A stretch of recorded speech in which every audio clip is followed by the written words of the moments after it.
Welcome to Third Chances, a talk show where we like to hear from people who devoted their life to health, fitness, and wellness. Medical professionals, health coaches, and all the others who help us every day to cure our body, mind, or soul. Those who always look for more natural, holistic ways to help even more people to live a happier and healthier life. Those who don't like to give up easily and settle on you or themselves. It is never too late or too soon. I always believe that every one of us deserves not just a second chance, but as many as we need. I'm Vera, your host. Who better than a master of reinvention with an accent to guide you through it, right? Just like they say, you are not a tree, so move. And God knows I have done just that in my own life many times.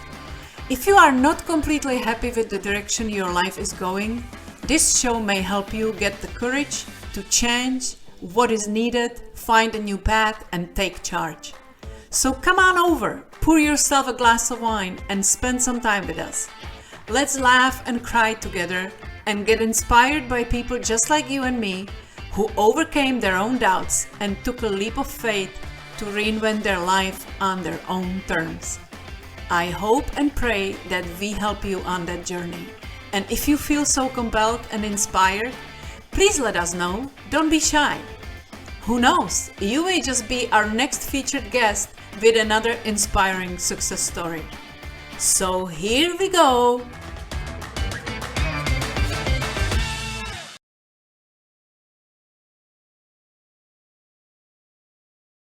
Hello, and welcome to another episode of Third Chances. And today I have as a guest, entrepreneur, author of book named I May Not Be Michelle Obama, but damn it, I turn out all right, and public speaker. JanetB is a founder of JNE Enterprises of Charlotte and Comma Period Publishing, and she also produced her JanetB TV. Wow, but most importantly, Janet exemplifies unwavering resilience. In 2017, she faced a life-altering moment, instantly becoming an amputee due to a devastating automobile accident that claimed her left hand. Janet's story extends beyond adversity. She has redefined her narrative and emerged as a motivational keynote speaker, accomplished author, and dedicated trauma recovery coach. And today, she passionately shares her journey, not just as a tale of survival, but as a powerful testament to the beauty of overcoming trauma. Janet, it is so nice to finally meet you in person, and thank you so much for making time for my podcast. Vera, it's my honor. I am so excited to be here with you today. I've been thinking about this for weeks now, and I've just been really reflecting on the conversation that we're going to have today, which I'm very excited about, and also just to have a nice conversation with you. Yes, we obviously spoke before because when you reached out, I wanted to know who you are and what you have to say.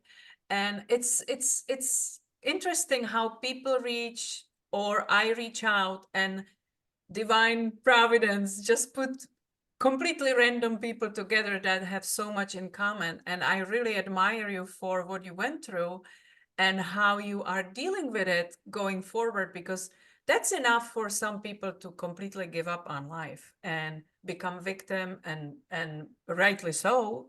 There's a lot of things that happen to each of us that define them for years going. So Absolutely. if you don't mind going back to that moment, what did you do before you went into the accident? What were you doing before? What was your life plan then? Right. Well, listen, thank you so much for the opportunity to share my story with your audience.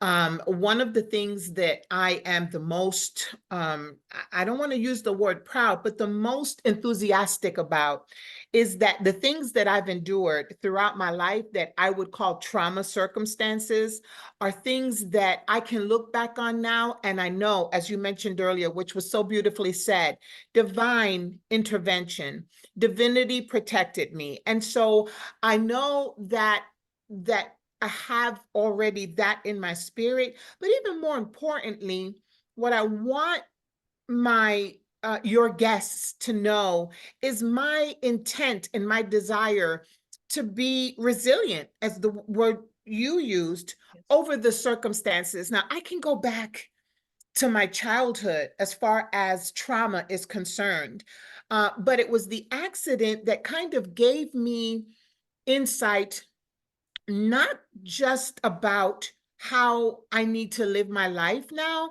but also the role that I need to play in my recovery process, the role that I need to understand. And so we have this term used by society called PTSD, or named PTSD, and it's addressing post-trauma, I'm sorry, post-traumatic, disorder. Disorder. Yeah. Post-traumatic something disorder. Yeah. But, and that goes to show you how important it is to me. But I really want to change the dynamic about how we think about people who've been through traumatic situations and have overcome them.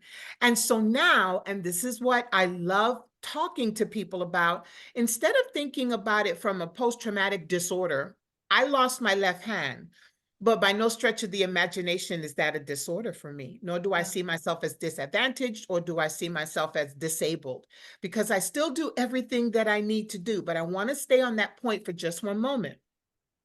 I'd like to change the narrative. And I'd like for the narrative to be more about powering up through self-discovery, Vera. Yeah. Powering up through self-discovery. Let's make PTSD something that makes us think more about ourselves in our recovery process. And I'll give you an example. So, as you mentioned, it happened in 2017. At the time, I was driving for Uber, and I was doing my shift. I had just dropped a passenger off and got a ding for another passenger immediately. So en route to pick up the other passenger, I was driving in a new development. And as I was driving in the development, I'm going one way and the driver was coming the opposite way. With no stop signs on either one of our side, I drove and he drove. Unfortunately, he struck my truck, and in the impact, the truck flipped. And so because my window was open, I felt like, just in a mode of panic, I put my hand on the outside of the car. Oh. And so what happened was it crushed my hand as the car flipped and landed. I don't want to say that I went into shock, because I was more like, am I okay? And I kept touching myself to make sure that I was okay. I saw my hand separated from my arm, but for whatever reason, that didn't bother me as much as, am I okay? Because just 2 years before that, I had had an accident where I was hit head on and all of my insides were crushed. So I was just broken up all inside. I was airlifted to trauma surgery at a local hospital here. And I remember very vaguely conversations going on around me with the physicians. So I was sedated. What I found out later, the following morning, the surgeon came in, and she very gently, very kindly, very sweetly said to me, woke me up, and she said to me, "We are so glad that you're alive." Unfortunately, we were in a situation where we had to make a very quick decision, and we were unable to save your hand. And I saw my arm completely bandaged up, like kind of similar to the way that it is now. I don't know if you can see that or not. And I remember so clearly, I looked down at my hand and my arm, my residual arm, and I said, okay. And I looked at the surgeon and I told her, okay. But the most important moment was when I looked up and I said to the heavens, okay. Because I knew in that moment, Vera, that I had a decision to make. My decision was, are you going to live or are you going to die? Yeah. And that is the decision that we don't even think about when we are in traumatic situations. My decision was not only to live, because I thought to myself, if I live through this, because I later found out that not only did I bleed out and I needed 6 units of a blood transfusion, but I had a heart attack during surgery. Oh, wow. Yeah. And so I said, if I'm here, I'm meant to be here.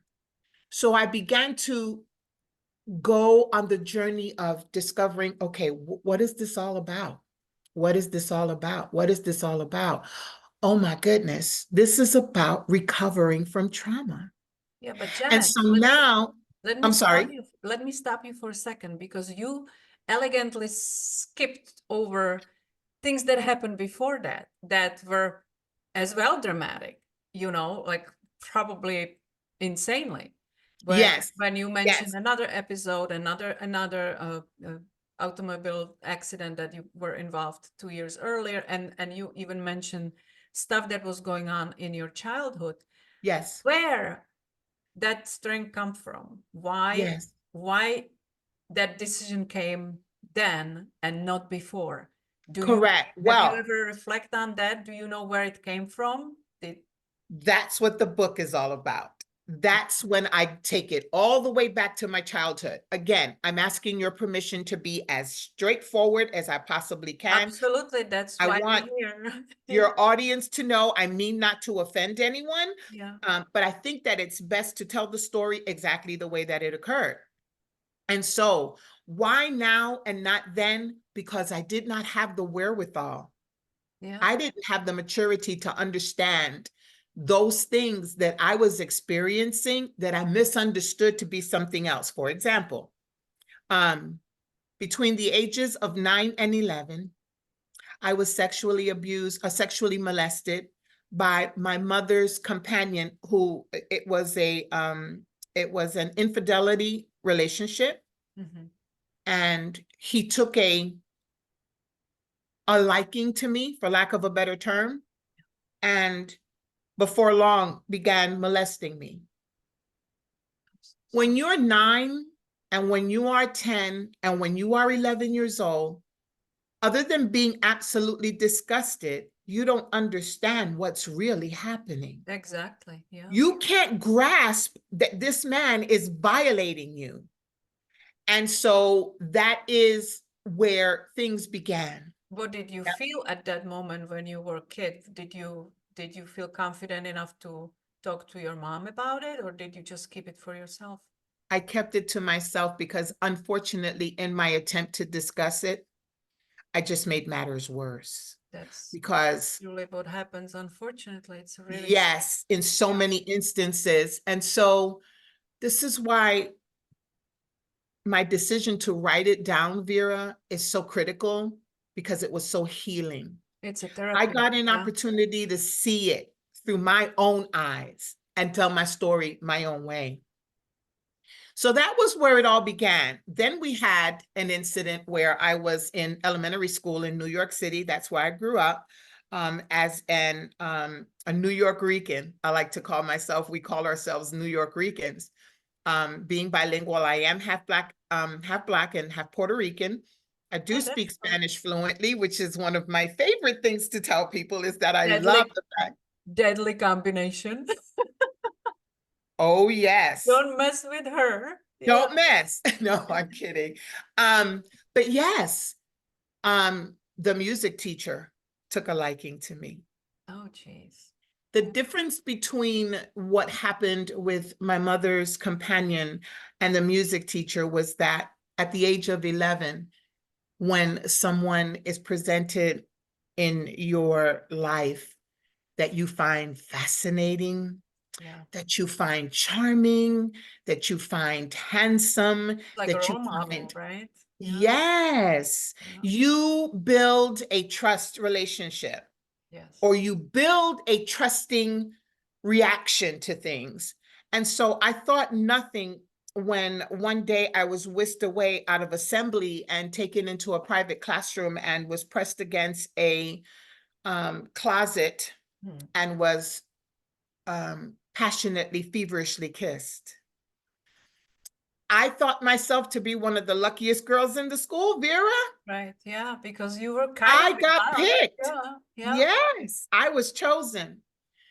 And so that went on for some time until the decision was made to take it to the next level.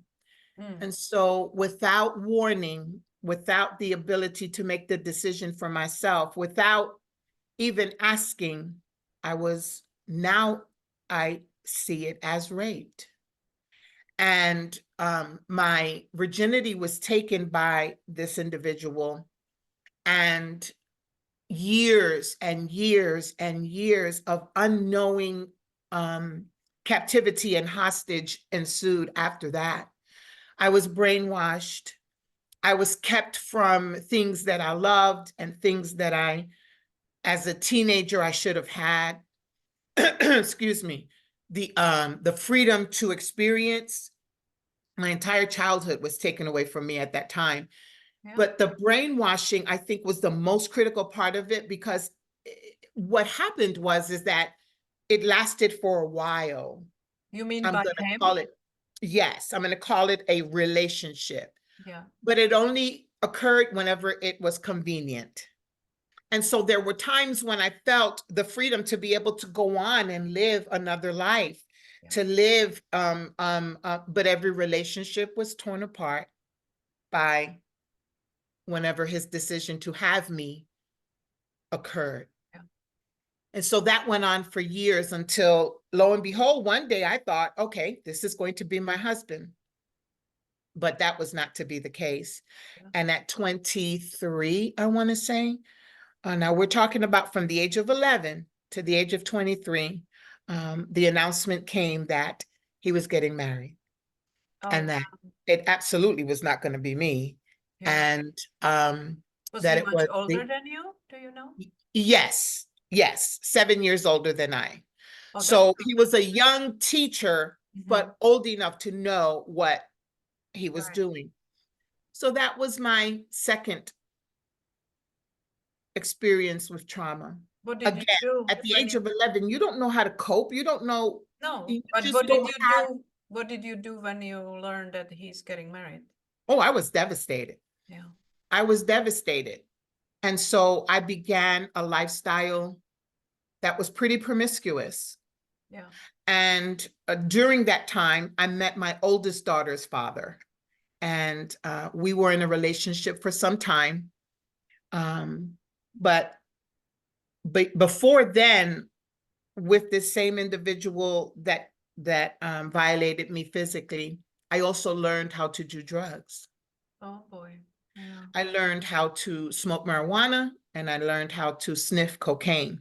What a great And influence. so, Huh? I'm sorry? I said, what a great influence. Yeah. Oh, yes. Oh, yes. Yeah. And what happened was I developed a taste for it myself. Well, it's And so addictive. whether I was with him or not, I began to smoke marijuana regularly and sniff cocaine regularly. That became part of my lifestyle.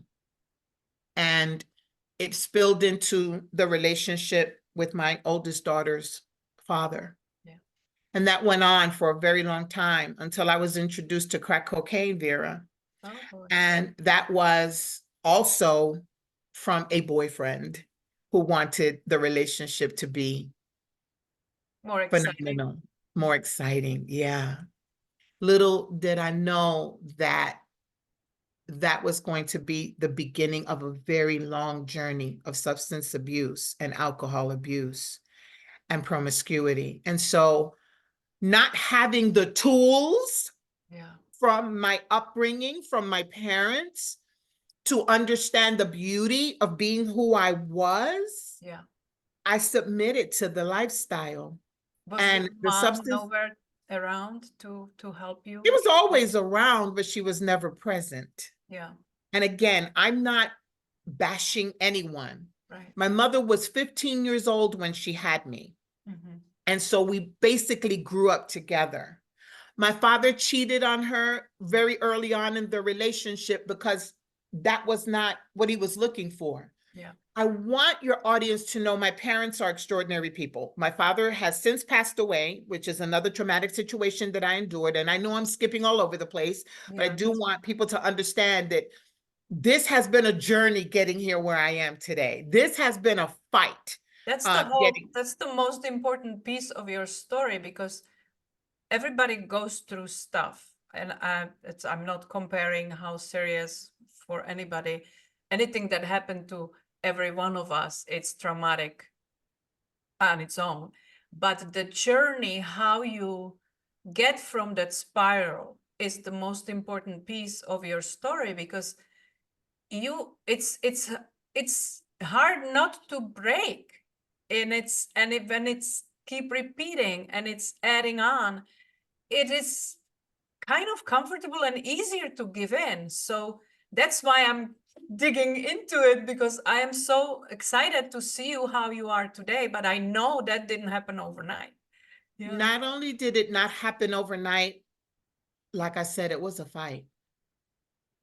But what I appreciate is the support that I had externally. It's so So beautiful. those things that occurred, Vera, illuminated in me, like growing up in New York City was already, I mean, you learn how to survive when Yeah. you grow up in New York City. I didn't leave New York until I was 25, and that was to raise my oldest daughter in Florida. But you learn the skills to survive. And so while a lot of that stuff I didn't even see as bad until I got much older, Yeah. the illumination in my soul that as I got older and began studying behaviors in school and taking theology classes, that this is all culmination of a reason. This all is the things that you endured so that one, you can see how strong you are, and two, you can teach the strength of overcoming things. Yes. When I got older and began to experience things either because of post-substance abuse challenges or post rape challenges or post-molestation challenges, I found beauty in my children. And my youngest daughter, who is still very much with me, she lives with me and we share our home together. Something clicked in me in 2005, and this is after over 20 years of living a very dark lifestyle, Mhm. that I was more important than, I'm sorry, I don't want to start weeping on you, but that I was more important than the life that I was wasting. Yeah. That there was a significance to being who I was, and that my daughter deserved to have a present mother. That Mhm. I was really escaping things because and responsibilities because I lived through the things that I lived through, but even more importantly, that I was responsible for instilling in her how to be a woman. That's right. That's And it's a it big was on, why. That's a big why. yes, When that it's was my something why. bigger than yourself, you are realizing that this is how she watches you as well. Yes, You are her role model, and yes, she may take it as normal when it is not. Suddenly, correct. it's not just about you, but it's about another human being. That's That is absolutely very correct. And powerful. Yeah. that's exactly what happened. Yeah. And so I completely, and listen to me when I tell you, so many people will find this difficult to believe, but I promise you, this is exactly what happened. I looked over at my daughter sleeping. There was a whole ashtray of cigarettes in my bedroom. There was still paraphernalia in my bedroom. There was still alcohol in my bedroom. And in that moment, when I looked over at my sleeping child, I got out of the bed. I went into the bathroom. I looked absolutely horrible. I didn't even look like myself at all. I said, that's enough. That's enough. And Vera, in that moment, the taste for all of it was withdrawn from me. And I never, ever, ever looked back. And she's now 22 years old. I love it. This is what this podcast is about. And don't worry about weeping, because I'm weeping. Unbelievable. Oh, No, it's really, sometimes we need to get almost to the bottom of it to realize that, what the hell am I doing to myself? exactly. Yeah. Exactly. I absolutely believe it. And when that moment comes, sometimes you need somebody to show you the mirror, and sometimes you can find it in yourself. When that moment comes, you will never forget when it happened, what you did, how you looked, what day was it. I completely relate to you. That's Yeah. absolutely amazing. I'm so glad you did. Yeah. Thank you. I delight in the strength. And I knew that it was those things because, of course, afterwards, when you endure things like automobile accidents, it's so easy Yeah. to fall back into that self-medicating mode, that self-medicating mindset. Yeah. But I Pain decided, away, or calms it down. Yeah. yeah. I mean, who wants to think about that kind of pain? Who wants to think about, and so I was medicating the emotional pains Yes. when I was doing drugs and alcohol. I was attaching myself to sexuality, and my brand, for lack of a better term, was sexuality. Yeah. Because I felt, and this is so ridiculous when you think about it in hindsight, I felt like I was in control. Yeah. And I want your audience to know, when you live that lifestyle, you are out of control. Yeah. You might kid yourself into thinking that you are in control, but you are not. But Well, I did. I felt one thing that comes to mind when you say that, it's the comfortable, because it's the known, and people believe control. But if you were in control, you wouldn't feel like you were feeling. exactly That's correct. exactly I right. wouldn't have been doing what I was doing. If I was truly in control, I wouldn't have been doing what I was doing. Yeah. But even more importantly, I surrendered control. And I decided that I didn't want to be in control anymore. I wanted to be better. Yeah. I wanted to heal. I wanted to be whole. I wanted to be successful. I wanted my gifts and my talents to be shared. I wanted to overcome, and I wanted to call myself an overcomer. That's right. I wanted to show my daughter and be an example and a demonstration to my daughter that there's not an obstacle in this world that if you don't set your mind to overcoming, you can't overcome. And my gift as a result of all of that was a conversation that she and I had yesterday at the age of 22, when she told me, there's nobody in this world I would rather go to for coaching and for leading and for guiding and for advice than you. Isn't And that the Vera, ultimate prize to that's the prize. everything? Yeah. That's the prize. Yeah. When your child tells you that you are an influencer in the most remarkable positive way, Yeah. nothing compares to that. Nothing. Absolutely. Nothing. Absolutely. So that's my win in this whole thing. And Yes, I've done that's the new businesses and label. That's the new label that you put on it, because like you perfectly said at the beginning, when you are told PTSD or whatever it is called, when you put the label on it, that's your truth, and you act accordingly. And sometimes the people around you treat you as such. And Yes, I believe in my whole heart, and I have run into this situation many, many, many times. Once you believe the label, you become helpless. You become a victim because now it has a diagnosis or it has a name to it. And now you found a reason outside of yourself why you do things that you do, which is obviously the absolutely. opposite of, because you will be what you believe you are. And That's right. you had that moment when you decide, I'm better than all this. Yes, And that's yes. when you started to write your own narrative, My own narrative. And that's despite exactly, everything. you Yeah. said that perfectly, perfectly. I remember it's called post-traumatic stress disorder. Yes. I couldn't remember either. Me I was like, neither. God. And I thought, oh my God, I don't want to offend anybody. No, no, no, But no, no. my thing is, I want to be powerful. I don't want to be stressed. That's I right. want to be determined. I don't want to be disordered. I want to be, I want to be powered. I don't want it to be post.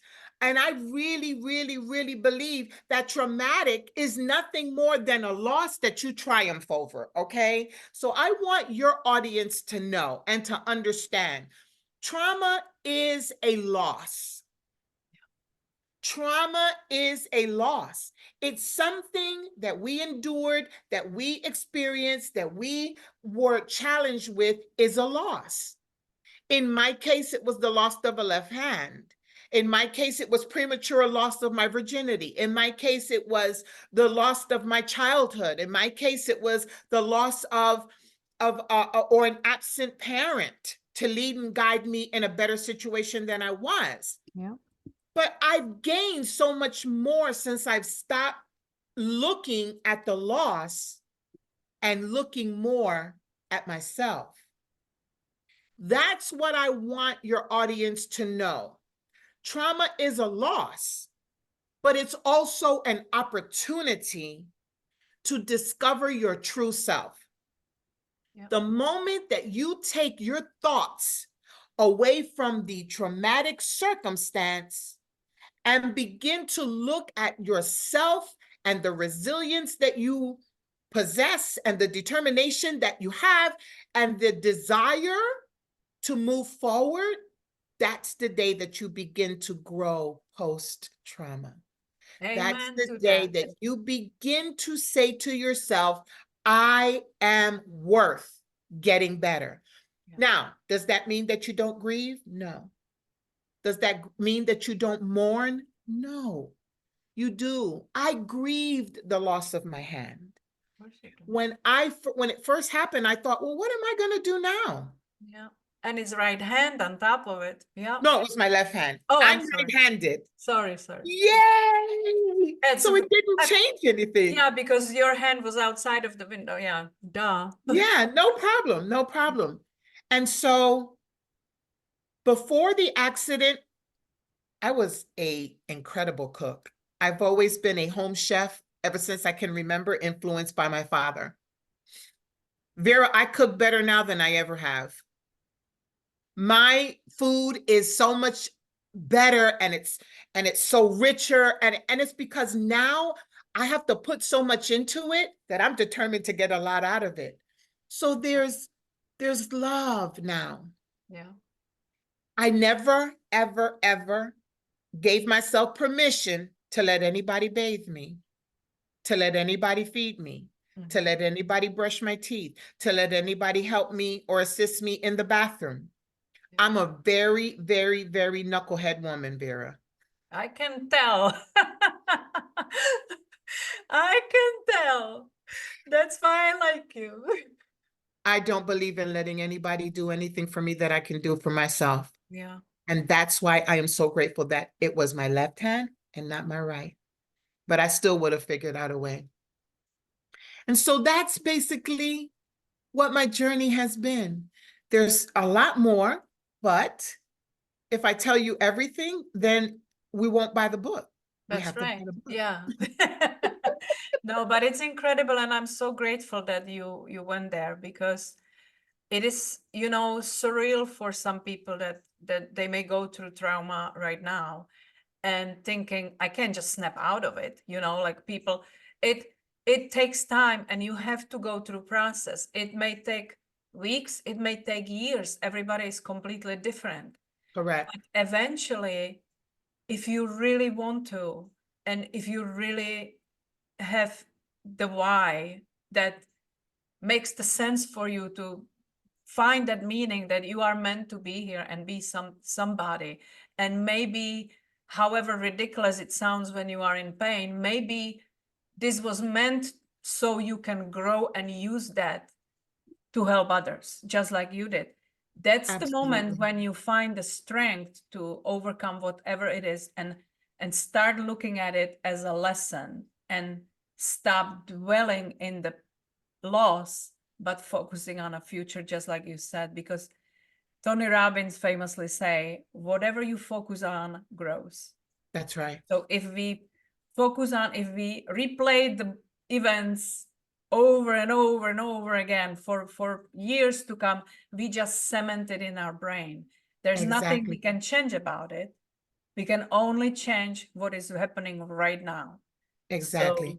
there is That's one perfectly said. Perfectly beautiful, said. there is a beautiful quote that somebody shared on Facebook that there is a reason why the rear mirror is so much smaller than the front shield, because that's where you're going.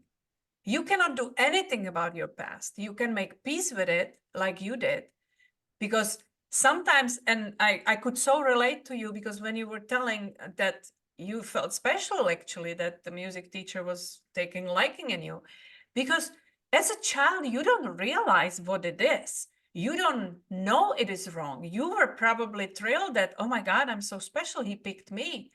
But then looking back, you realize what he took away from you, the Exactly. innocence and everything. And yeah, and unfortunately, that's what played for the following almost 20 years of your life, correct? It's That just, is. we don't realize it sometimes when it's happening to us because we are too small to understand the complexity of it. But looking back, and I'm sure we all have moments in our life that were very wrong or were very proud moments. And you can pick and choose where you go Right. back when you need to draw on that strength. That is so perfectly said. So perfectly said. And as you were speaking, you gave me a quote that I'm going to use. And that's this: our trauma is a snapshot of the big picture. Absolutely. That's beautiful. Beautiful. Our trauma and the experience of the trauma is a snapshot of the big picture. Yeah. I have shared this exercise with many people on Facebook that have reached out to me. And I want someone in your audience who is, and I'm going to look directly into my camera now when I say this. If you are experiencing a traumatic situation, or you are on the other side of a traumatic situation, begin with one simple step. Buy a calendar that flips, and each month it flips to the next month. I want you to begin from whatever day that you buy the calendar. That evening, I want you to put a big X in that date before you rest for the day. And then do the same thing the next day, and the next, and the next. And then every now and then, look back at that calendar. The more X's you see, the more you are Xing out what has occurred and opening up opportunities to what's still open. You will get stronger as you see those X's on that calendar. You will see that you've made it through another day. I never and would never tell you not to grieve. I'm simply saying begin the process of healing. You're worth it. There's two reasons why. You need you, and we need you. The world needs you. There's a reason why you have so many X's on your calendar. Try that just as a beginning. That's beautifully said. And it's completely like resonate with my life philosophy later in my life, when I am thirsty for simplicity. We are all trying to look into complex solutions, and it's overwhelming, and we get even more stressed. While what we need is really sit down and take a simple steps. And this is beautiful idea, because you are watching yourself, how far you have gone, and you are alive. It didn't kill you.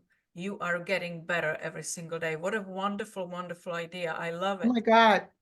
I love it. Thank you. Thank you. Yeah, I think that's a good place to start. Because you should never deny yourself Yeah. the privilege of healing from the trauma, but you should never deny that it occurred. Find the beauty. Find the beauty in that circumstance. Find the beauty. And for me, the beauty was that I still had the physical ability to still take care of myself.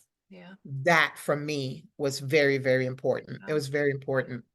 You know, one thing came to mind when you were saying this, because there are certain people, and I'm not a trauma specialist. This is not my field, but I obviously, like you mentioned, we lose loved ones. I'm still grieving my husband. I'm grieving my mom, that they passed away within few months of each other. Yes. And it's sometimes we have the tendency to push through because we are so strong and so confident, and we can deal with this, and we don't need anything, and I'm fine. And all we're doing is prolonging the pain, because when you push it down in and you really don't take time to take care of yourself and grieve properly, it's gonna bubble up in the least expecting moment. And unfortunately, it is true that, you know, it's this is different what you're doing, but I'm dealing with widows, and some of them are way too young to give on life, and way too young to be defined by grief only. Yes. But there are two extremes. They either shut off and just get broken. Yes. Everybody needs their time, and everybody's different, and I always respect that everybody is completely unique in the way what they need and how they need to grieve. But the one thing is, there are other extremes that rush through and feel like, oh, I'm supposed to get out there, I'm supposed to, that's the word. No, it's what is right for you is the only rule that you should be going about, because what you went through did your growing for you.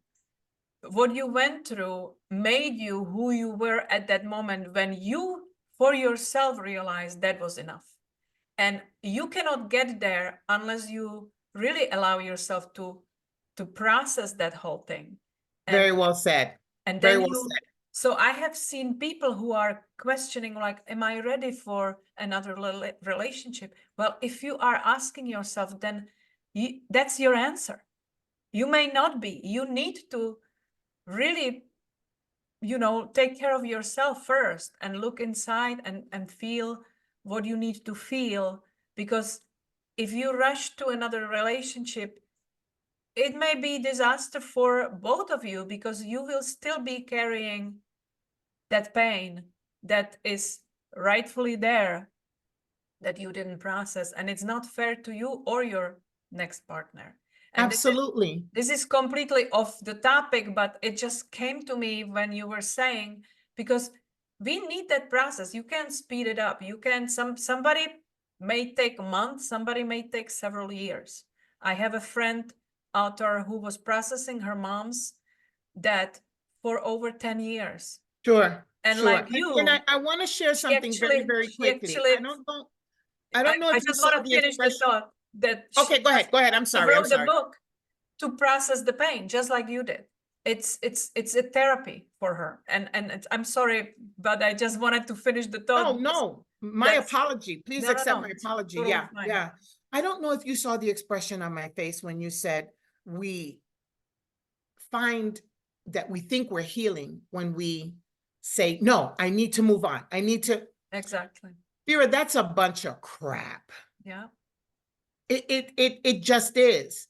That's what I call the stage of denial. Yeah.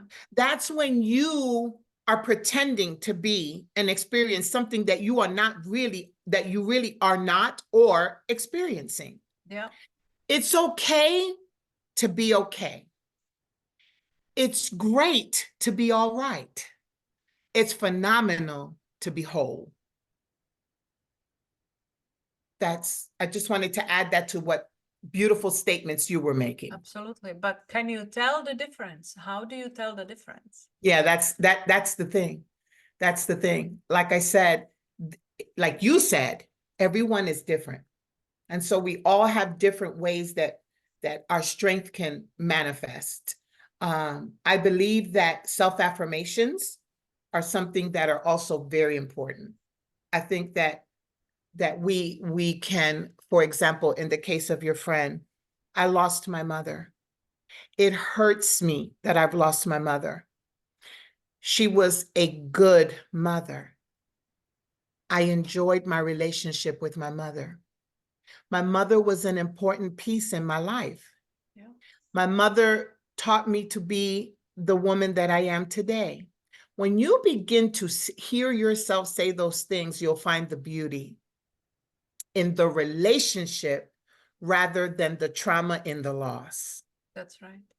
Show yourself the beautiful things about what you've lost. And it may not heal you, but it may make you feel better. If nothing else, it will put a smile on your face. That's absolutely right, because the bad memories are there, they cannot be denied, but you have the choice of what you focus on, because with the bad thoughts, never comes anything good out of it.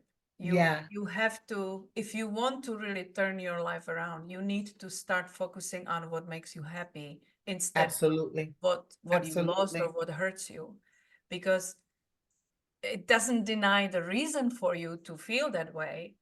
But if you want to overcome and if you want to really look forward, that's the necessary inner work that you have to do, correct? I love that. I love you, Vera. I'm so glad we met. Well, I think, like I said at the beginning, I think there's always reason. And I am thrilled that I actually made the decision to start this podcast, because I was thinking about it for a while. And like everyone, the first thing that comes to mind, who I am to think I can do podcasts. First of all, I have an accent. Who will listen to me, right? But I also used to be editor-in-chief back 20 years ago in Prague, now more than 20 years. And one of the biggest joy of my life was to meeting people. And I was privileged to interview some famous, super famous actors, singers, artists of the Czech culture scene. And you have some idea about who they are based on the role they play or how they, how they are portrayed in the media. But then you meet them in person and it's so much deeper. And it's, if you are capable of really seeing their heart and their soul, is a whole new experience of that person. And that's what I really loved.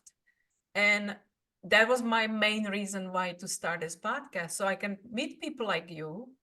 And like I said, we all have really hard things that we're dealing with, and some may be dealing with it right now. That's why it's called third chances. Exactly. There's always another chance. And I don't know if you listened to any of my episodes before, but I had a gentleman that I absolutely admire.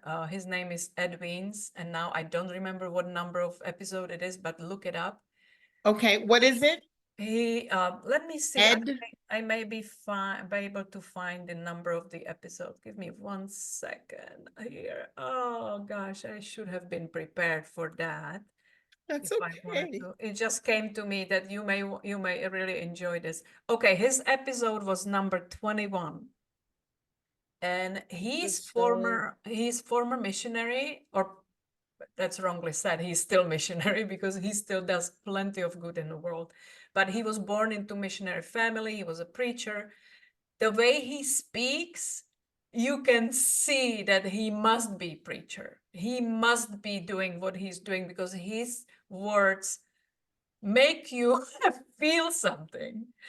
And you see him, I see him today because I met him 2 years ago, and all I see is this wonderful human being who is on top of the success, who has beautiful wife, they are happy together, they are in love, everything is sunshine and butterflies, right? Okay. And then you learn that it's not that long ago that he was losing his wife for cancer. At the same time, he was losing his condo. And at the same time, IRS was at his case. And that's one of these things is enough to break you. And when you hear stories like that, that not only he overcame it, he found love again. And he is now some of the most influential people that I love and admire and love to be in his presence because he's such a wealth of wisdom whenever he opens his mouth, and I the absolutely love that. compassion that he has. He I told me love that. one thing, and that was because I was going through my own grieving. He said, when you go through hell, don't stop. Perfect. Just, Perfect.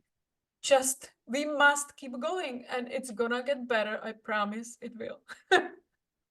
And I don't know why I'm emotional now because Ed always makes me feel a lot. Yes. Yeah. But Yes. if you have time, please listen to that episode because I absolutely love his story. And I want to have him back because we never talked about what happened to his new wife, that actually they had very big health scare. And she's a nurse, so she knew exactly what that means. Oh, And wow. they overcame it, and it's a spectacular story on its own. So I want him back. I promise that I will. I promise that I will. My word for the year is intentional, and I want to be more proactive about engaging, and being a part. Like, I think it's so important for me to be a part of your world as well. And I love that you give yourself permission to be vulnerable. It's okay. That just makes my heart grow fonder. And thank you for sharing his story briefly. But yeah, I agree. And I'm going to take that. I'm going to take that with me. When you are in hell, go through. Yeah. Because it it's doesn't. somebody else told him that. It's not from his head, but he was told that when the moment when he needed it the most. And it's so profound because, like I said, the simplicity of it, it's profound because we have tendency to give up and just freeze and whatever, you know, and that's not how we live. We only have this one life. And I didn't mean to make it so sentimental because the emotions are raw, of course, and we both can feel. But there's a big hope in And that it's message. okay. And it's There's a big hope okay. in that message. It makes you human. Yeah. I see you now as a person and not just a podcaster. The naturalness of the flow of our conversation has been phenomenal. I love the fact that you are not afraid to be vulnerable with your guests. And I really hope that you don't edit that out of the recording. No. And I have cried more times, to be honest. So I don't remember where exactly, but I know that it's I don't want this be the perfect shiny podcast where everybody say the right thing and everybody is on their best behavior. I want to showcase you as a person you are. And that comes with all the flaws, Awesome. all the glory, exactly as you are, because what I love about this world and what I love about the God creation is we are all absolutely unique. There is not one other person in the world that is same as you. You may look Beautiful. like somebody, but they don't share your experiences, they don't share your values, they don't share your childhood, where it's just imagine how insanely powerful that is. You are the only person in the entire world, of the history of the world, that is like you. Like you. You better use it, and don't blend in, and don't try to be average so you don't stick out, because that's the opposite of what we were put on this earth to do. And you know that, and you found that answer. It took you 20 years, but for a good reason. Never mind, you would never be the same person you are now if you didn't go through that hell. I know that. Yes, you are absolutely correct. And the beautiful part about what you're saying, and this is a saying in the church, I may not look like what I've been through or I'm going through, but at least I don't smell like smoke. Yes, that's nice. That's nice. And you know, it also reminds you, as I'm featuring these stories, and some of them are really mind-boggling, it's every time we encounter people, and we may not be in the best mood or whatever, and somebody says something or does something that triggers us. And I have been, like you said, intentional to catch myself not to respond in second, not to respond immediately, because I realize I have no idea what that person may be going through, and there may be a good reason why they are impatient like that, or Yes. why they did. It doesn't excuse it, but when you have a little more compassion and you don't respond spontaneously and say something you may regret, you realize that people calm down around you, and that you are spreading this compassion within your, immediate circle. I have been exposed to a group of people that I worked with for several months, and there was this very bitter young woman, very unpleasant, very unfriendly. I hated the way she dealt with customers. I hated the way she was kind of pushing away people.